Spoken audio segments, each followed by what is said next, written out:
Welcome to the Laughing Monkey Music Show. Today we have a special guest, Andre Comeau. How are you? Good. Thanks, Sean. I'm great. Good. I say your last name right. I didn't get it wrong. It looks like I annihilate names like you wouldn't believe. I probably messed up more musicians' names probably than anybody in the whole world. You got it right. That's one for me. That's 100 on the other side of the board. People that aren't familiar, Andre was in the real world. I gotta say, season one probably originally. I think that's where I first saw First you. season, yeah. Yeah, you were the one who didn't make an idiot of yourself. You were just the cool guy that did music. Nothing's come back at you. You know what I'm saying? Everyone has growing pains. I'm saying, but you really kind of just kind of played the music guy and kind of kept low. I think, and I think Well, that's I've been making music and playing in bands since my school days. right. So it's really the most consistent thing I've been doing my whole life. So It felt like it was a vehicle for you anyhow, just to be on the show, just to promote your music anyhow. Even back then, that's certainly why I did the show. I don't know that it was the best vehicle for music, but it's definitely being a the music channel, right? Too, you would have thought that, You would have thought, right? don't forget this was 1991, 92, and maybe being a part of a arguably silly TV show wasn't the best vehicle for music. Having said that, I was on the first season, so I never saw any of it until it was airing. I watched I watched it along with millions of other people for the first time. Well, no, So I don't think it I was had that no bad, as idea. I'm saying. At least let me actually roll back because I was in college around the same time, so I had different roommates from different, and I would just go for music, and I was into rock, and I had fans that I had roommates that came from other areas, and they were into, like R&B, and we just go for music, so we were like talking music styles. There's a lot of similarities there for college and overlap and meeting new people. I got that, and that was very relatable. I think the train jumped off the shark jumped off the tracks at some point with the show, but like the first episode, maybe the second season, kind of had an idea that was kind of pretty good. You know, I it hope. went a little, it went a I little mean, I've crazy, heard, I've but heard, I've heard all kinds of opinions on it. I mean, I try not to judge it too harshly, no. being that it was, it was a very experimental show at the time, and it featured real people sharing real aspects of their lives, and I mean, eh, I don't really. Again, I try not to judge it too harshly. It's No, weird to look back and but kind of. it was the first though, and no one just nothing basic comes, so it was real because you didn't know what's going to happen to it. Now I think people reality shows they know how they're going to look. They have a whole preconceived notion. Yours was very honest and it was very creative. So I'm not saying that. I'm saying, but luckily, like if it was me back then, oh God, things I would have said or done, I would never listen down on TV. You know what I'm saying? You had your act together. You know, a lot of people in the show did, but you know what I'm saying? Like you really seemed like to say the least about anything and seem to get along with everybody. You duck out and do your shows. Like you really kind of play Yeah, it the yeah. best, you know. I tried to not get too bogged down in the drama, we'll say, and the personal struggles. It wasn't it. A lot of that really just didn't concern me, and it didn't really. I suppose. Yeah, it didn't interest me, and to maybe a bit of the chagrin of the producers who were looking for more of that drama, and I suppose to my detriment for the viewing audience, because people, it's wild how negative behavior is rewarded Right. by that medium, and it's just not something that I was ever really interested in. That being said, so you came on the show. That's it for any real world fans. I just wanted to touch on that for some people, but I really want to talk about the music. You came in. It was your band. Was it Rain Dance? I think. Right. My Yeah, that's right. My was first, that band together prior to the show? we were basically, we were high school friends who, the three of us went to high school. Dean, Bob, and myself all went to school together, and we met up with two brothers who we were playing around Detroit, where we're from.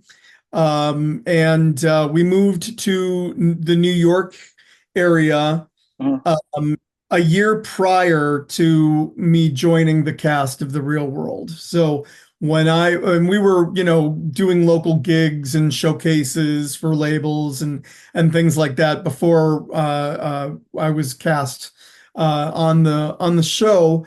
And but it was only we were only there about a year before I joined the Loft. Well, I mean, to me, it seemed like an opportunity to be in a band and be on any kind of show on MTV at the time. Because MTV at the time, people think way back, they used to do videos and have live music, and they were, all kinds of music was going on that show. That's where the M Well, came from, music, not it was, money. So, it was definitely, for our generation, yeah. it was must-see TV. Oh, God. It really was, and it's so hard to imagine, that now because it's, what it is now is so not music related, and but at the time, it spoke to our generation, Gen X. In a way that nothing had ever spoken to us before or has since, in my opinion. It really was um, uh, you know, it was made for us, and it spoke to our generation exclusively. Well, I think that's the thing, having your band on. Um, all the clips I'd heard and seen online were good. I mean, you're a good rock band. So, I mean, it fit perfectly in the times. You guys had to look, a bunch of good looking guys playing good rock and roll. You're on a music channel. I mean, it's a no brainer to want to be on the show as a musician. I would, back That's how then. I thought of it. That's certainly why I Right. wanted to be a part of it, and that's, really what I thought they were looking for when they cast me to be a part of it. And so when I finally did see the show, I was a little shocked at how it was laid out, Like a and womanizer. it was a big surprise, really what they actually ended up going with, and how it was edited. I mean, all of this was new. I mean, like, I was expecting it to be much more of just a documentary, and Yeah. not such a Drama. stylized and slickly edited soap opera, which is kind of what they were going for, unbeknownst to us, because we were, guinea pigs. But yeah, at the time when when MTV was, I say MTV just generally, Yeah. when the producers of the show were knocking at my door to ask me if I wanted to participate in a documentary style television show that would feature my life and my band at 20 years old, I said, of course I Yeah. would be Yeah. interested in Yeah. doing so. And They, so, yeah, we were a young, good band that had been together for probably, I don't know, 2 years prior to I mean, in that mhm. incarnation, the 2, 3 years by that time. And then we stayed together for, quite a long time after. The band eventually did break up around 1997, after 3 albums and constant touring and all of that. Did it cause a bit of a shelf life for you or an image? Because like I felt in the show, I had to go back and look because I didn't watch it. I think kind of that's a joke about womanizer. They tried making you the ladies' man, the rocker band. I think they wanted to make you more of a pinup type of thing, and you just weren't really doing it. That's not your gig, and it's not who you were. And I don't think you were painted properly. Do you think it unfairly put your band though afterwards? I'm talking like to me, I talk a lot of bands after MTV, and you know what I'm saying, in a category where you're like people that didn't get a chance to see you were like, oh, it's an MTV Pretty Boy Band, and the ones that did see you were like, oh, they were on MTV. Like you were in a weird spot between the two, like you couldn't Yeah, win. well, yeah, I would definitely say that, some people that they didn't really understand, people that even worked on the show didn't understand the aesthetic of what we were doing, and they tried to pigeonhole us in all kinds of strange boxes. I remember one of the one of the PAs at the show, who, I don't know if she was a PA, but she was definitely a crew member.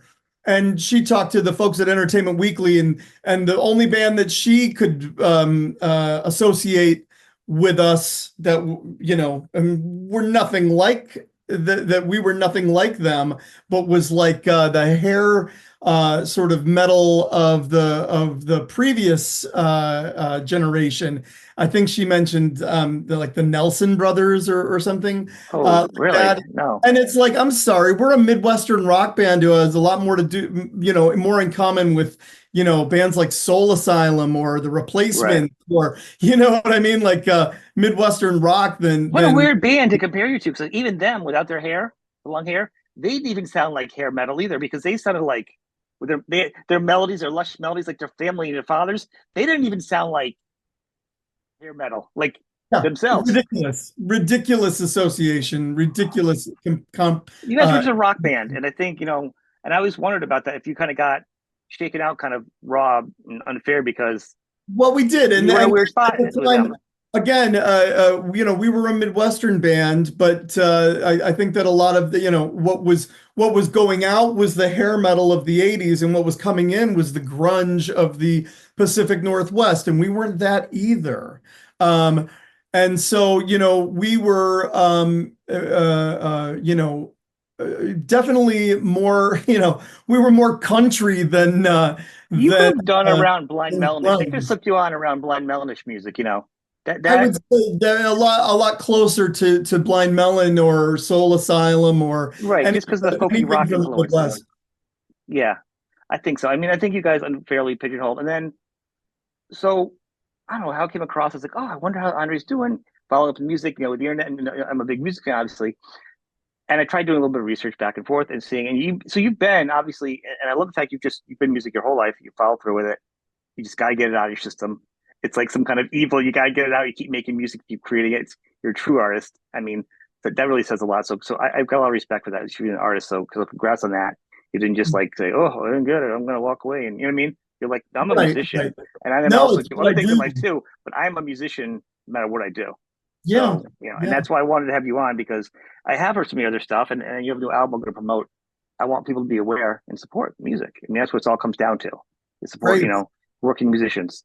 Um, but before you, so like the lineage. So after Rain Dance, you kind of broke up. Where did you go from there, like musically? Because I think you had like a, I can't, I'm not even start describing the band I saw online. Good, but I'm not going to try describing the music. So you Well, you okay, jump in. so when I left when Rain Dance broke up, I moved to Los Angeles, and I was knocking around here in LA in rock bands. I started a rock band for a while, but then I pretty quickly got bored of where hard rock, anyways, was going in a direction that I wasn't really interested in at the time. It was the rap rock hybrid, Yeah, where the heavy rock became, in my opinion, something that I didn't connect with. I didn't. It was so heavy that it didn't appeal to me. It wasn't very melodic, and mm, it turned into this sort of hybrid of rap, and it just wasn't me. So I got more into acoustic and country music.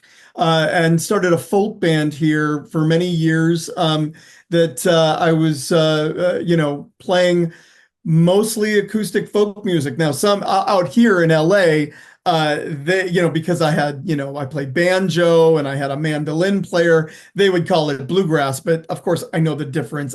We were not bluegrass. We didn't play Rocky Top. We didn't, we were more like, like yeah, Neil Young is to country as we right, were to bluegrass. You know what I mean? Like right. it's really like it's At a we surface were level. yeah, we were a rock band that were playing Beatles songs with acoustic instruments. You know what I mean? Like, Yeah. but Is we that the one that's online? I see. What was the band called? I'm sorry, I missed that over River you. What was it? Rouge. Yes, I've seen them. I've seen the clips online. Sound great. Thank Very you. nice. You got a good sound as a band. I mean, Yeah, yeah. We released like 5 records. And but again, it was really more of a solo project for me as just with a band name. And I had just a revolving door of musicians in that band. It's being LA is a funny place. You don't really it's hard to keep a band around you. And so many people just they come here for a little while, then they move back to where they moved from, and it's a hard place to plant roots. Right. We had just had so many constant member changes, and right around, after so many albums and so many different incarnations of the band, I coincidentally just started, I wrote a couple of songs that no matter how hard I tried, I could not legitimately, uh, you know, change them into acoustic songs. They were rock songs, and I couldn't, and try it as I might, I could not make them anything other than that. So basically what I'm getting at is that I built another rock band for the first time in many years, and I missed playing my electric guitars and my amps, which I have a wonderful collection of great electric stuff that I just wasn't using, and not to mention, my vocal range. I sing.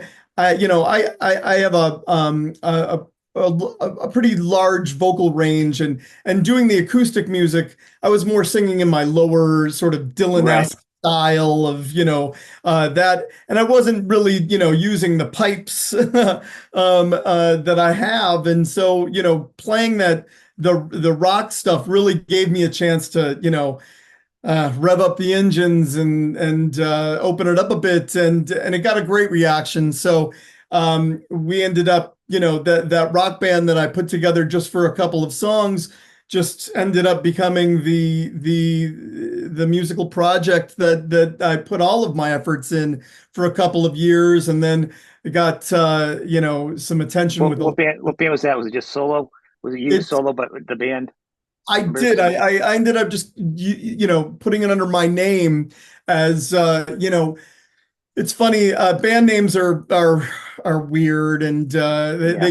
they can be so anonymous, and I was tired of giving this anonymous entity all of the credits. I mean, as I mentioned previously, that River Rouge was pretty much a solo project under a band name, and this was a solo project as well, but I just ended up going with my name because it's really not something that I'm ever going to need to walk away from. I'll always be using my name. Right. But I mean, sometimes people use it like if you were like, oh, the MTV thing, you were getting, you're having a hard time getting band members because they thought you were going to be this MTV pretty boy or with stigma. You're like, no, you name a band and you do the work, and then they'd see you. You're like, oh, so we're wrong. We saw the band with like people's ears are a little more open if they don't visually think you're something else. You know what I'm saying? So I didn't Yeah, know if, at one point you were trying to be like, I just want to do the music. I'm trying to avoid any MTV. I just want a fresh palette where people just listen to the music and don't bring any of that other stuff with them earlier well, on.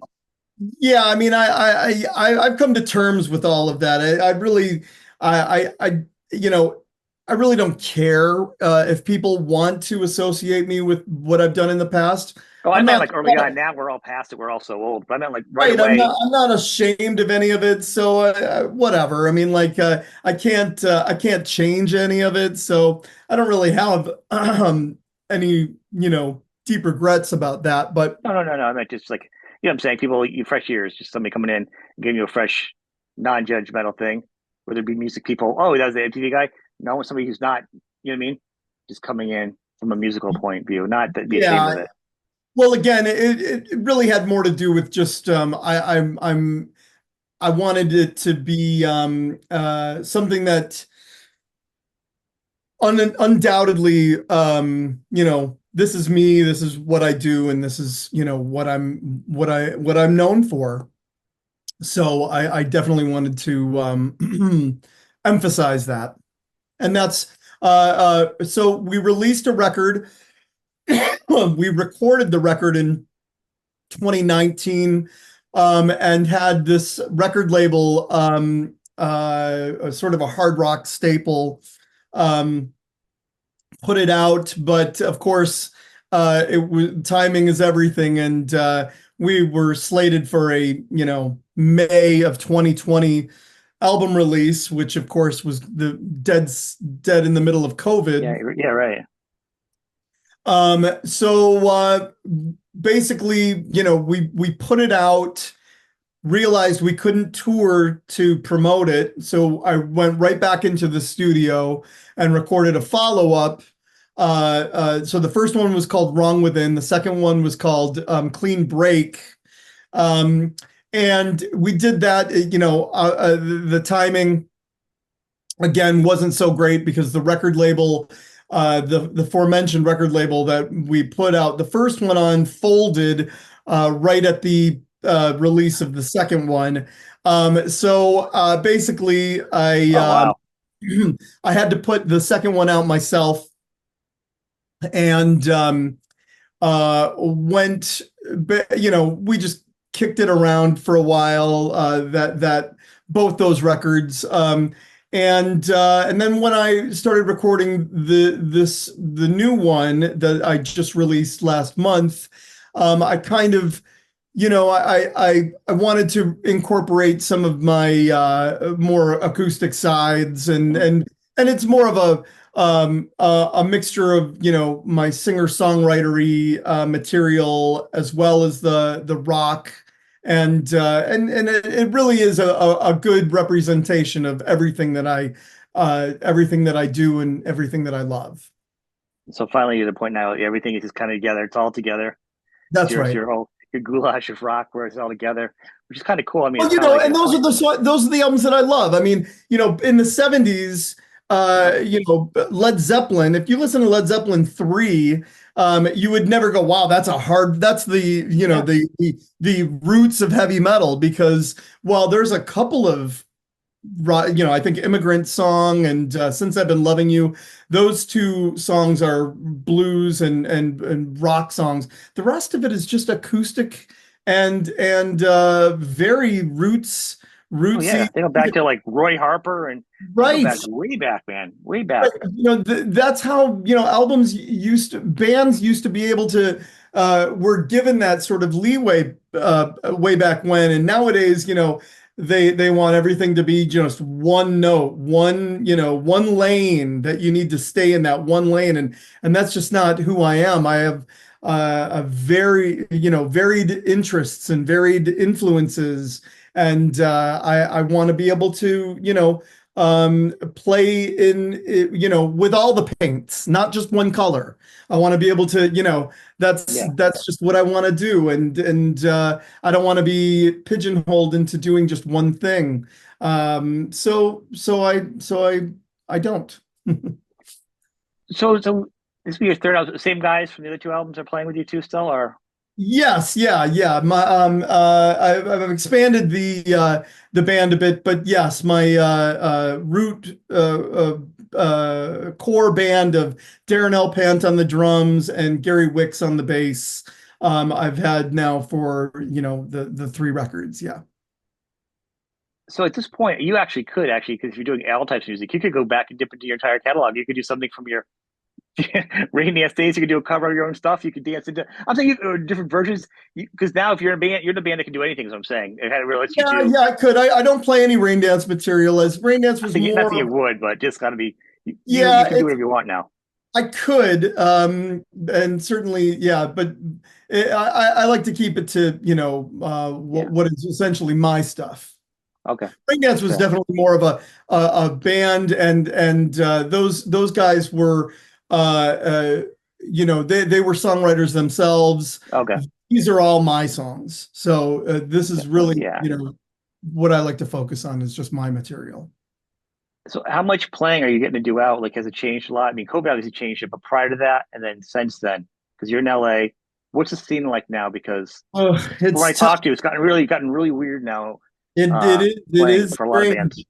It's tough here in LA, a lot of clubs closed over COVID, and while we're seeing some places reopen, there's because we're kind of a loud band. Mhm. There's only, we'll only play certain stages. We just did the Viper Room the other day, last week, and there's a couple of venues that I'd like to check out, and I think I'm here on the east side of LA, and so uh, a lot of the East Side clubs like the Echo, and I mean, we've done that. We did, there's all kinds of places that closed, as I mentioned, and it's Yeah. unfortunate. But there's some places that I'd like to be playing here, like Zebulon, and I haven't really done that one yet. But it's a weird scene. It's so transient here. So, you know, I don't know. To answer your question, it's you know, we, it's a little disjointed. Yeah, no, it wasn't. I didn't know. I mean, because I've heard things, and some bands play very little there now because there's not as many crowd. The crowd's different. The Everything's different. So I'm just kind of curious. So to be on your spot where you've got, you're a professional band, you have people that do follow you. What it's like now in LA to do a show, to get a gig, or is it better to try being on a list of some other known rock bands, get in there, pick up some more fans? Is the club's like, no, we want to wait. We're gonna put you on with some other people. Are you like, no, I want to come in. I've got people. You know what I'm saying? Like, A little of both. I mean, really, there's no formula that I like to follow. If it's a good night and there are other rock bands that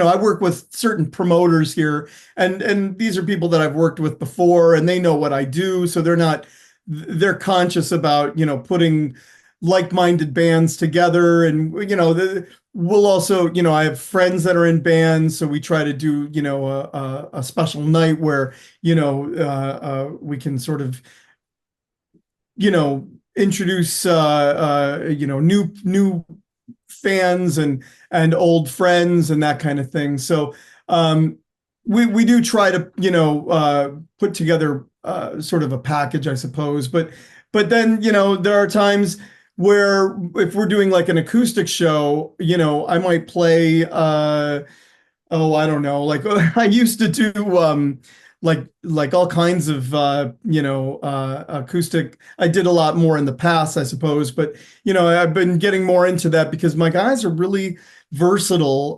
players. My bassist Gary is a wonderful upright bass player as well, and mhm. and I can bust out the acoustic stuff for that. And so, I mean, like we'll do anything, just depending on, what the venue is. I think we've done some wineries I was gonna and say I've done a couple artists that've done that lately, and it seems like it's a good gig yeah, from what it's I've fun. heard. Art's a really good gig. Like it's one of the newer ones that I've heard artists talking about lately. Yeah, I'll pretty much play anywhere that people are interested and the alcohol helps. It does. I mean, a lot of artists. I know some artists that were in the grunge period. They also found themselves out of work afterwards, and they said, "You know, what, I'm going on the road." I forgot who the artist was. Grabbed his guitar, he rented a car, he just drove and played like houses, living rooms, and events. And next thing you know, he's doing two of those. He made a good hunk of change because it would be all profit. Just rented car.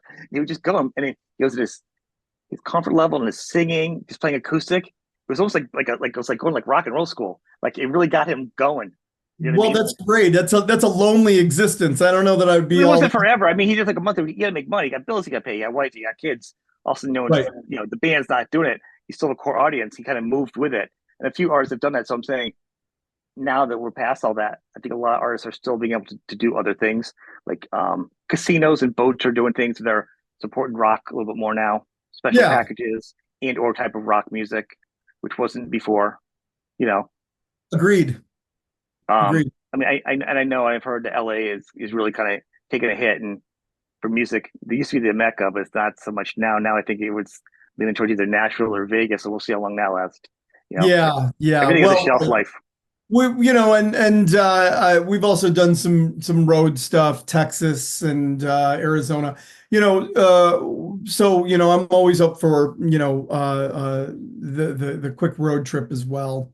I do appreciate, or I should say that I do like playing out of state shows as they I think that, a lot of times places that are, outside of the Los Angeles bubble Yeah. might be a little more appreciative and less jaded.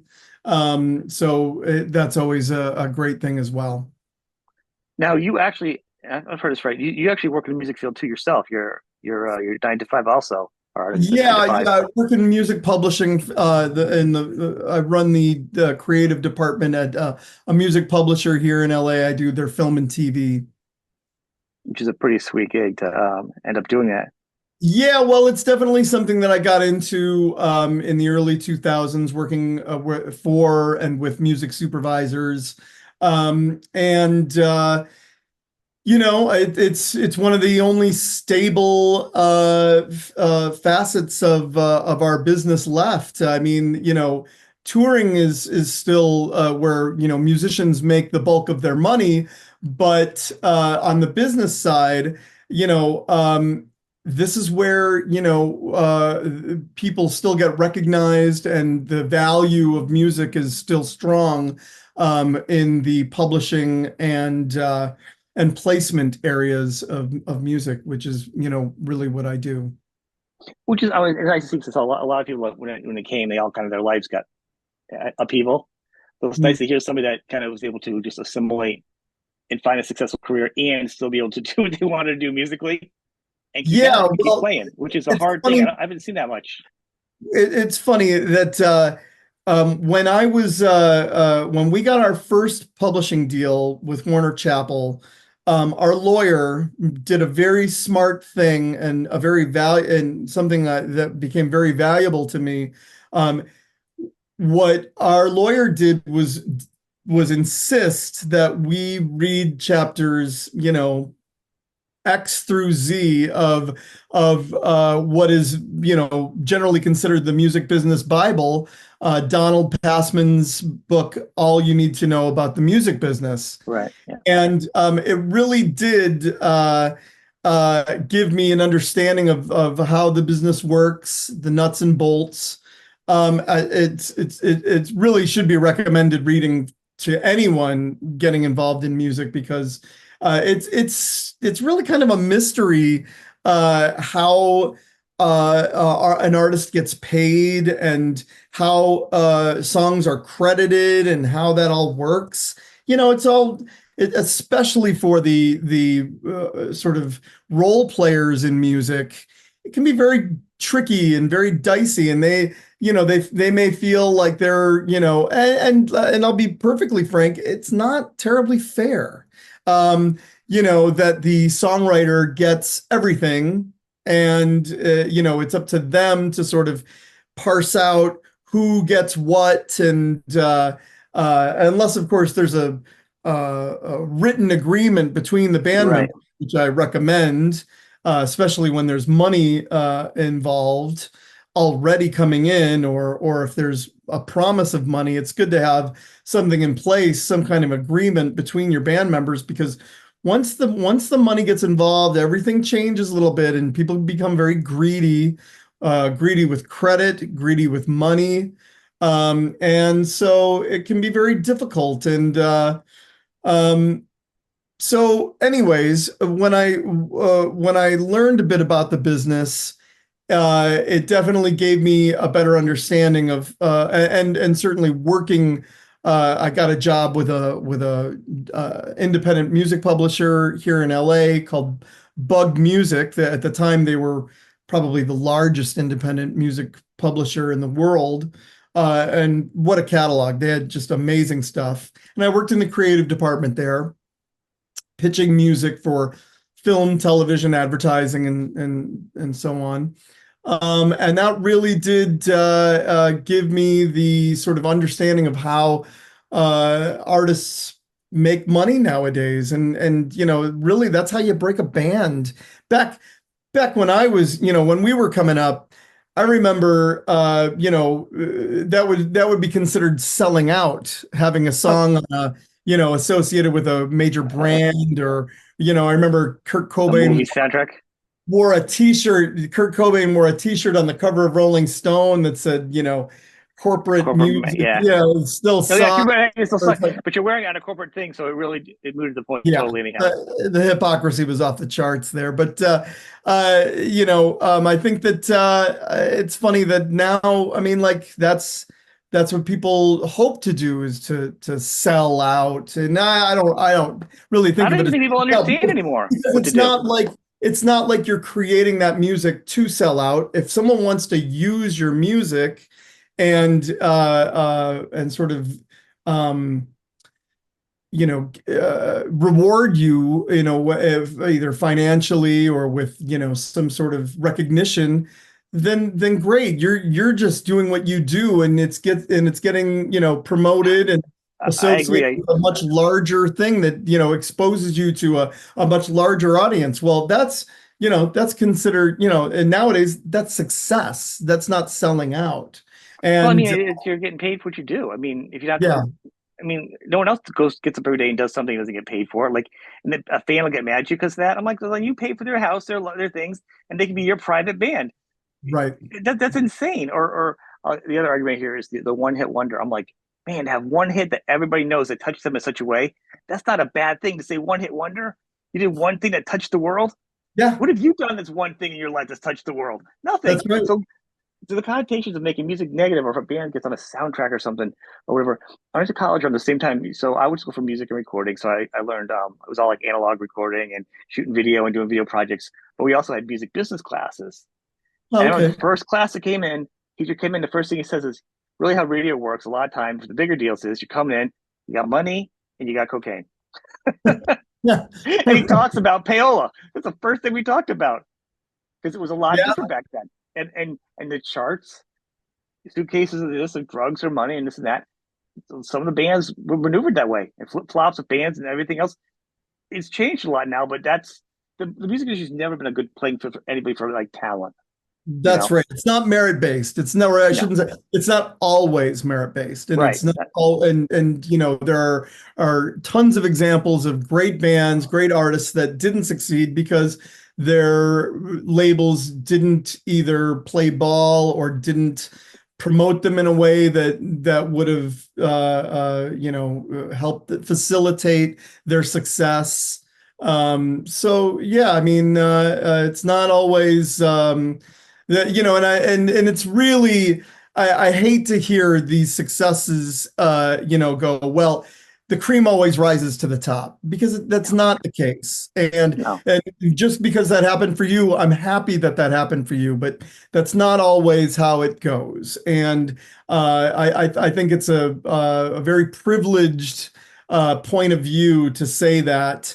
And I just don't think it's always the case. I No. think, merit, I wish it was a merit-based system. It's not. Yeah, I think it's talent, it's hard work, and it's also who you are. I mean, people get on, and I'm not a Taylor Swift fan. People like rag on like when she was 16, she was playing gigs and charging money.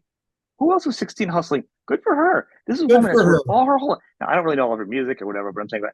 But like, I'm like, I can't knock her. Good for her. I'm She's a worked her fan of entire life as a musician.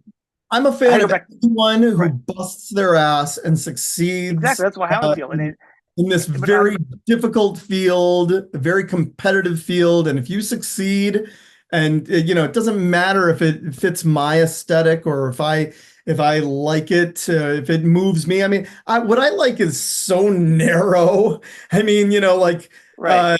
so there's room for everything under the sun. And working in film and TV, what succeeds in that arena is definitely not what I value. I mean, like, that's Yeah. not. But I certainly, I know what works, and we look for that, and we help it succeed. It's just, it's not always the kind of thing that, I mean, like I look at like, someone like Tom Waits, who I love. I Hmm. mean, his stuff isn't on, you're not going to hear his stuff on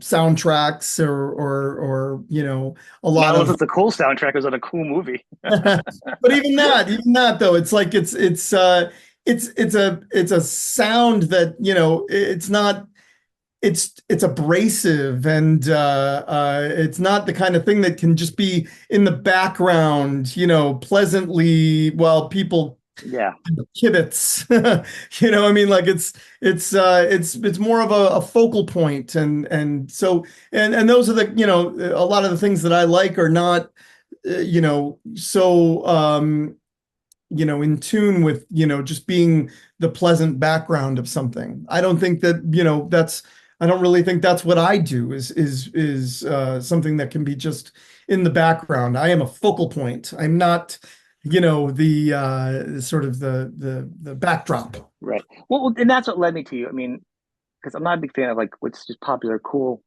And on my show, I mean, the guests I've had from every type of genre, as much as I can, pretty much except for like the hybrid rap rock.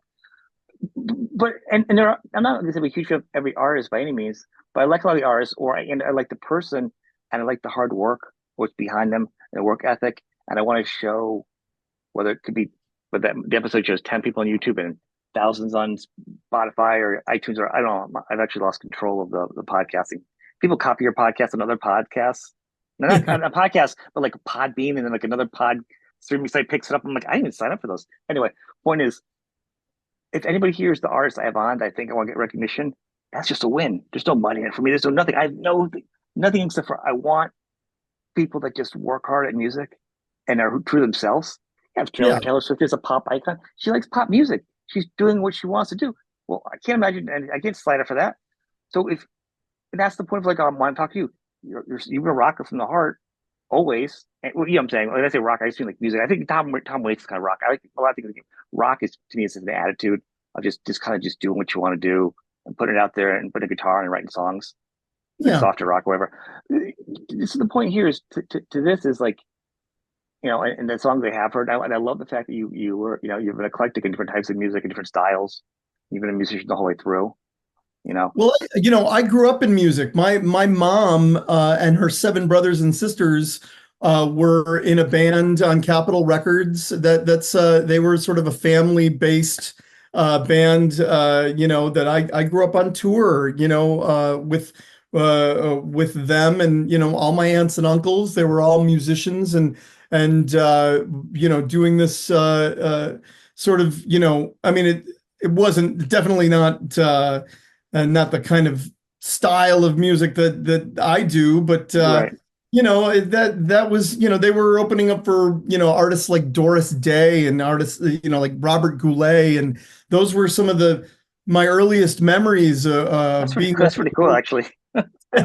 so, they were on the Ed Sullivan Show and the Mike Douglas and all of the variety shows of the late 60s, early 70s, David Frost. Um, and those were my earliest memories, being on the road, being with them as they performed and seeing sound check. And that carried through, well into my teens. So going into music, you know, it wasn't even a choice. It wasn't like, do you want to learn an instrument? The question was, what instrument do you want to learn? Right. Because that was part of our upbringing, and it was, and then the answer was all of them. I took piano lessons, I took drum lessons, guitar lessons. I was vocal lessons. I mean, I was definitely it was part of our upbringing, and just a fabric of our life. So going into music was not an unexpected career choice for me. Or That's really fascinating. I didn't know that. I mean, now have you? That's a good. I mean, you could have a really good book, like a really good book, like not even talking about. And I say that in a way like not to shine on. Like to me, and I thought about having one before, and I have like a list. I built a list of people I think of I want to do, and I want to put them on between. I have one artist on that have something totally different on because I don't ever want to be categorized as something, right? So what I'll do is, and then I saw something that came up recently and a while back, and they were talking about the real world, or whatever, and then you popped up, and I'm like, oh, I know you do music, and the fact that every time I see you, it's always related to something. It's not, I know it's not a negative thing in a way with real world. I'm like, but they're never talking about you just being a musician. I'm never just seeing stuff pop up with you being a musician. And I'm like, that's it. We've got to Yeah, talk. We've got to talk. We've got to show we're going to promote you all about music and let people know that beyond that other part of you, that part of you should be propelling you to music, getting opening more music doors than just being the only thing people talk about as yeah, a footnote. So to me, it's important that we talk about, you know, your musicianship, who you are. If people are going to follow you now and keep up with you and like, so the album is actually, I pulled up here, it's Portrait. You got 8 songs on there out. You said you started to pick up with Spotify and the charts. You said as independent. yeah. Well, it's getting a lot of. We just released it a couple of weeks ago, and I'm happy to say, it's getting a lot of airplay on Sirius XM right now. Little Steven's Underground Garage has really taken to it. Bill Kelly's Black Hole Bandstand and Rodney Bingenheimer's show. They're all playing different songs from the record, and it's very exciting to be getting some of that early airplay on a great platform like Mhm. Sirius. We're going to be doing a lot more as far as promoting and the single right now that we're pushing is the rock song "Love Like Poison." Probably be putting some kind of music video, I guess. I mean, I don't know. It's not really my focus is it's funny how music videos, such an essential part of all of our, Yeah. our generations, this integral piece to the promotional puzzle.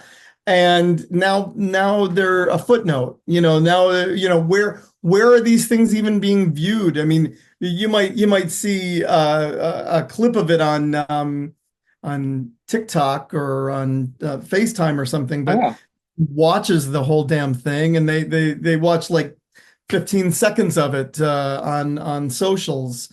And So the budget's not there anymore either. I've actually done for bands I know that like the budgets. I've actually done lyric videos for them when I know they have new music coming out just to put it out there. I don't, once again, I'm not doing it for money, just to help out because everything helps an artist, yeah, yeah, visualizer, right? Yeah. Exactly.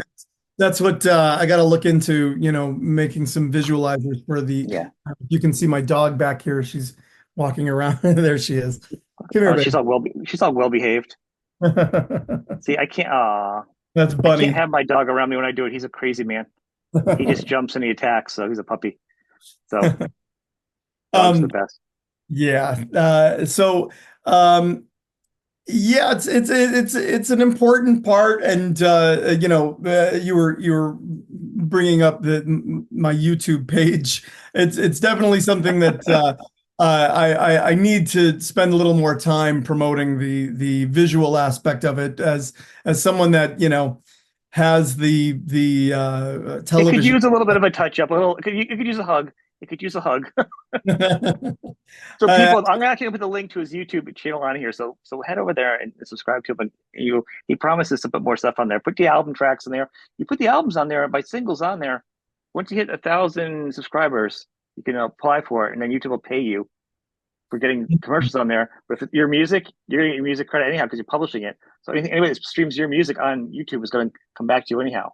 yeah, yeah, yeah. I All of mean, you know all. all the publishing, so I mean, it works out better to have it up there at this point. Oh, it's all up there. Okay. It is. I just don't. I promote normally, elsewhere. I do need to be promoting more on YouTube. Just more, it's just more value for you. It's no right or wrong. I think, well, the conversation I have a lot with people is like, they're like, well, they get the album and then so some people are like, they have, just, this because you're publishing this, different views. The artists be like, I'm just going to do the music. I've got somebody I trust who does a good job. They're going to handle this because I think that the industry is different now. We have some people, some labels will have an in-house team that'll do everything. Some people will be like, it's an international label, and then we have a promo people we hire for this project, and then we have our own people for this. point is that some of them are like they're doing the waterfall releases. The album doesn't come out. They do the one song and then they do another song like a waterfall. It just kind of flows off. Some people Hmm. like you put the album out. I'm old fashioned. Once you get one or two songs out, I just want to hear the album. Right. Then you can work the album. But to me, one or two songs by the third song, just the bands, I'm like, I forgot they even had an album. I heard one or two songs, I'm excited, but you keep dragging it out.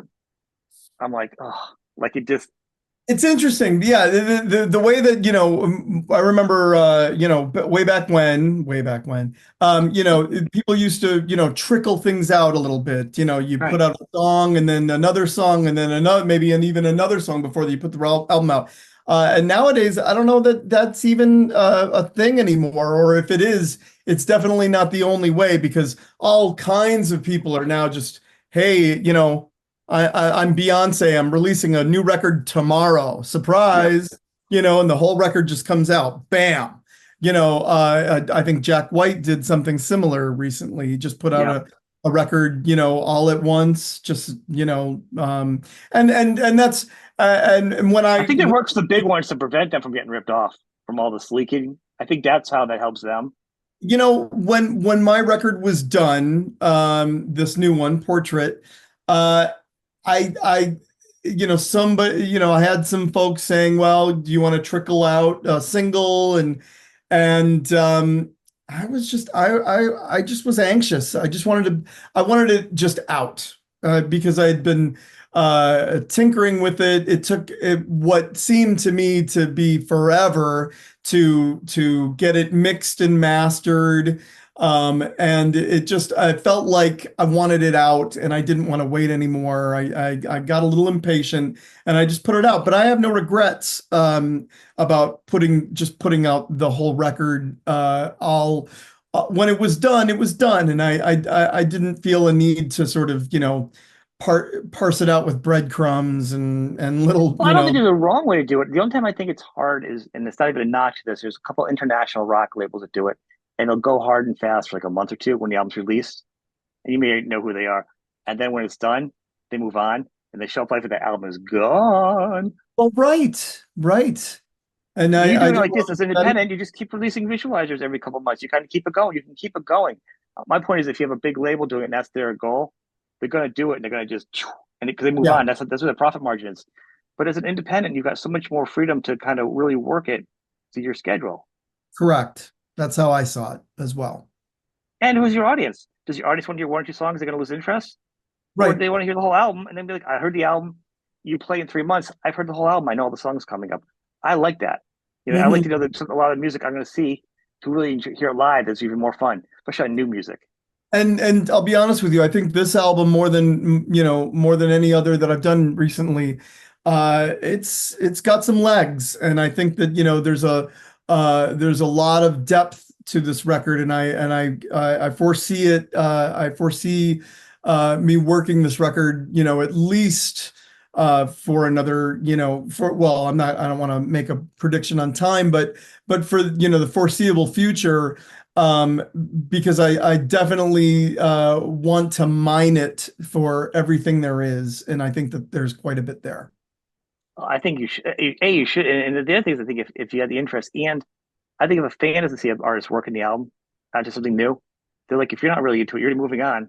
It's a short attention span. They're going to wait for your Right, next thing. I think you're leading your own fan base on some level as an artist. You know what I mean? right. Like, what are you doing? How are you doing it? And who are your fans? And especially the time you put into writing a song. Yeah, I mean, how long did it take you to write a song and then record it? And then for you, is it fast? Is it easy? Oh, it varies.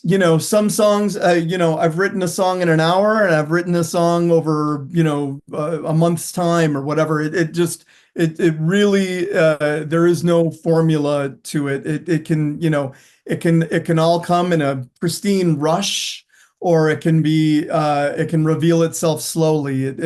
There is no, set formula for how I create.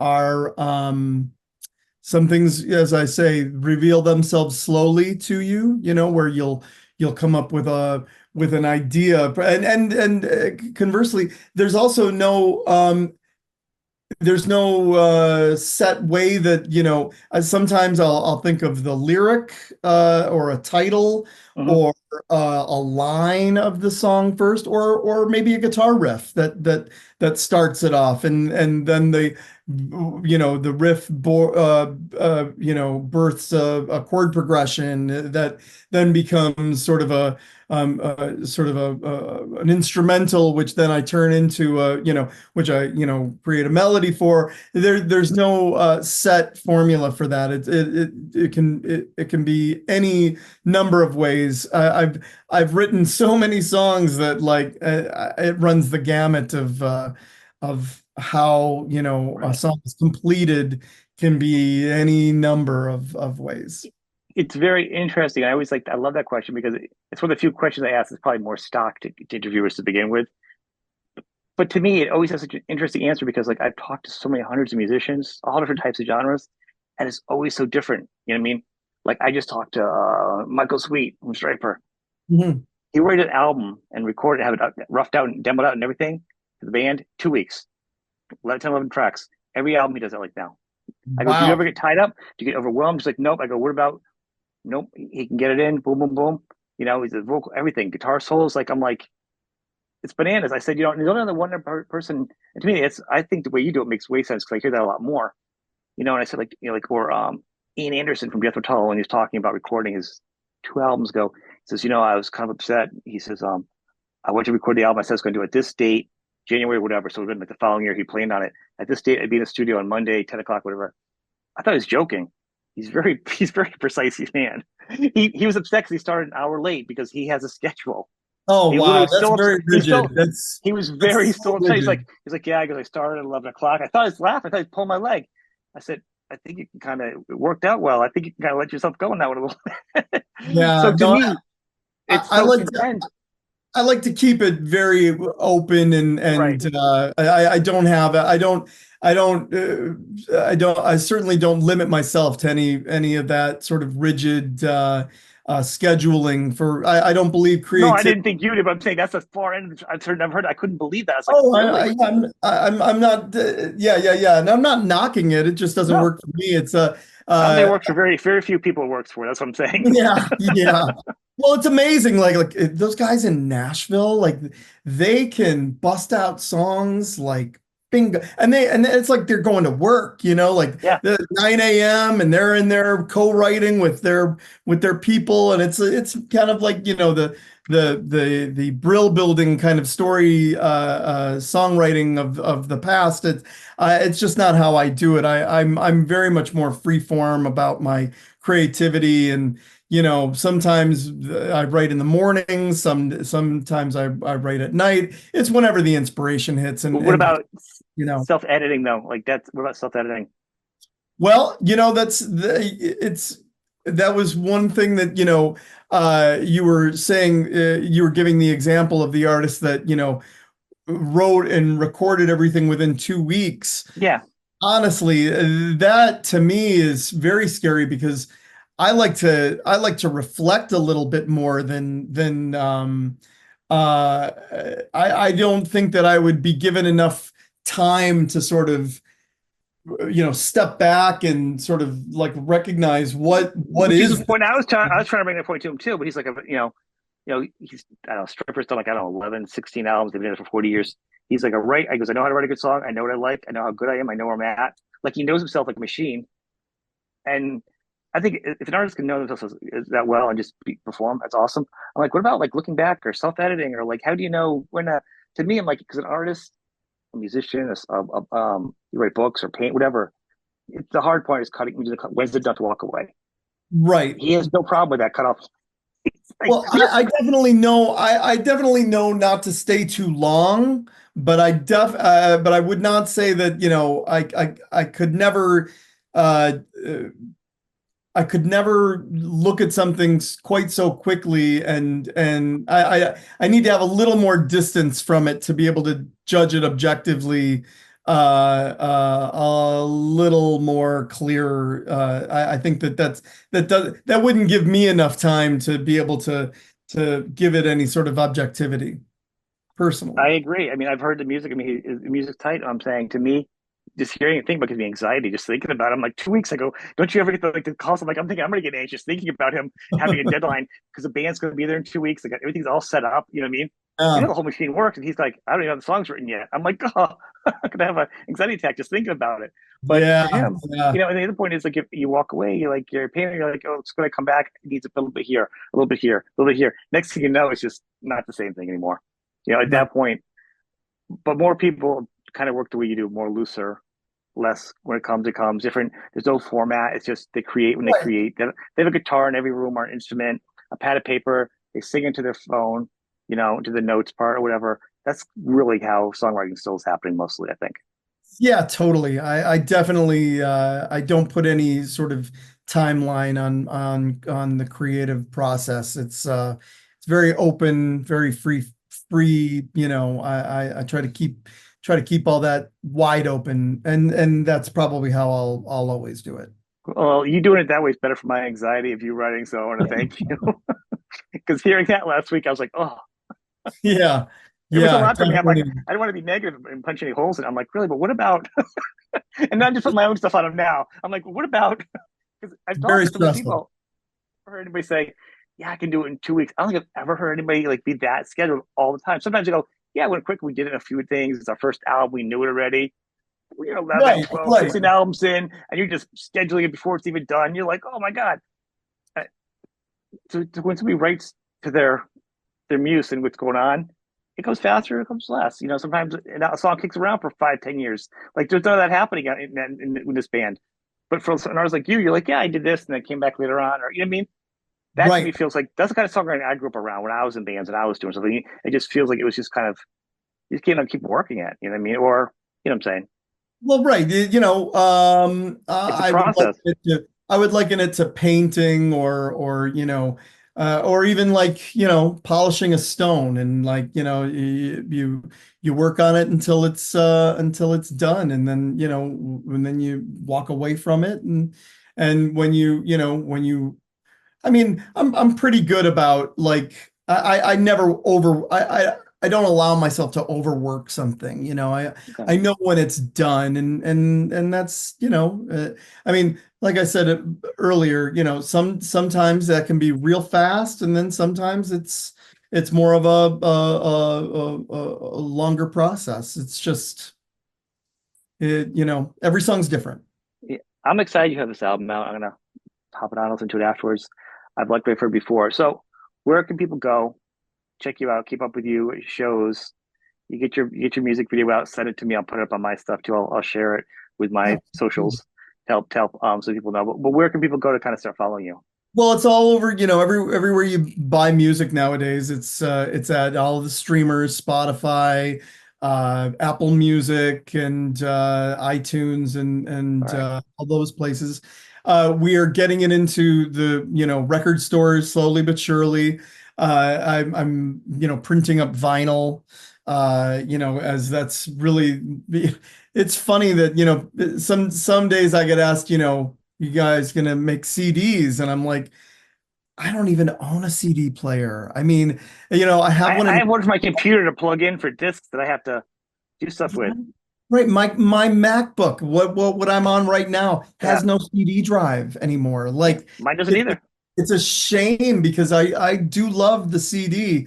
I really lament its demise, but it's unfortunate that I'll probably also print up, especially if we get this road. We're kind of waiting on this possible tour that we're sort of eyeballing right now. And if that does happen, I'm going to have to rush out some physical product so that I can take it on the road with us. But it's weird. Physical product in general just is not a giant focus anymore, and it's a shame because I mean I grew up in the era where we had that big format, and you get to pull the vinyl out and you all the Yeah. lyrics were there, and you'd sit there and look at the great artwork that was giant, and you really got into all that stuff, and I do miss all that, but you know.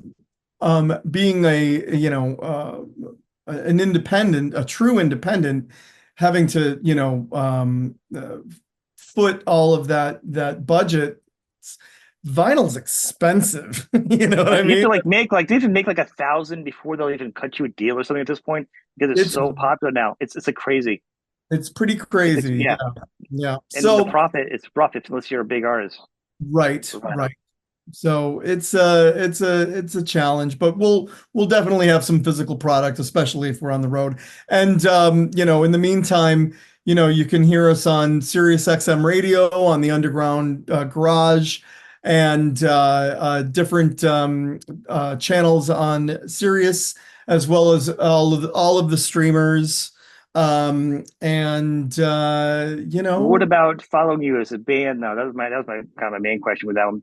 Like Instagram, and obviously YouTube needs a little bit of things. yeah, Like where yeah, can I've they got follow you? all of Like there's no that. other I have tours. Is there? Do you guys have any hats or shirts? Like how can people support you as a band? You know what I'm saying?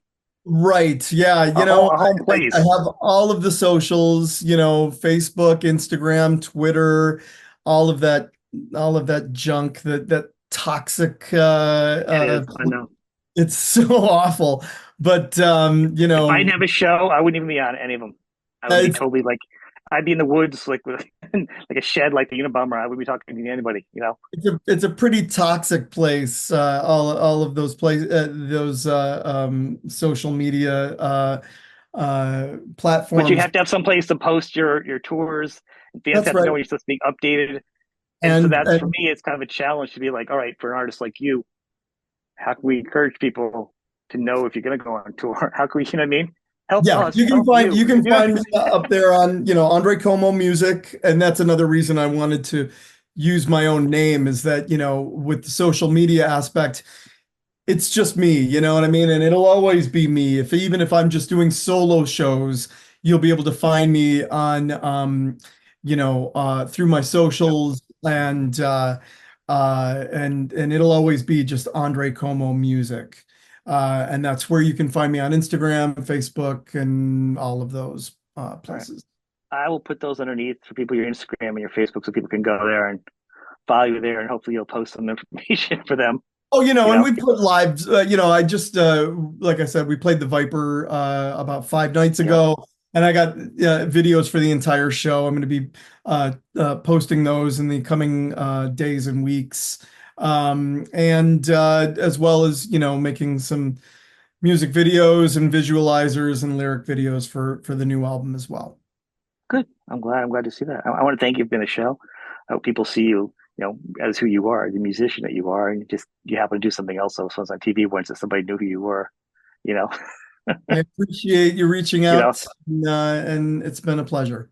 it's been a pleasure. I will send this out to you when it's up and let you know. And I'll edit this down and it'll be all good. All right, man. Thank you very much for being on the show. This has been really cool. Thanks, Sean. Thank you. Okay. Thank you.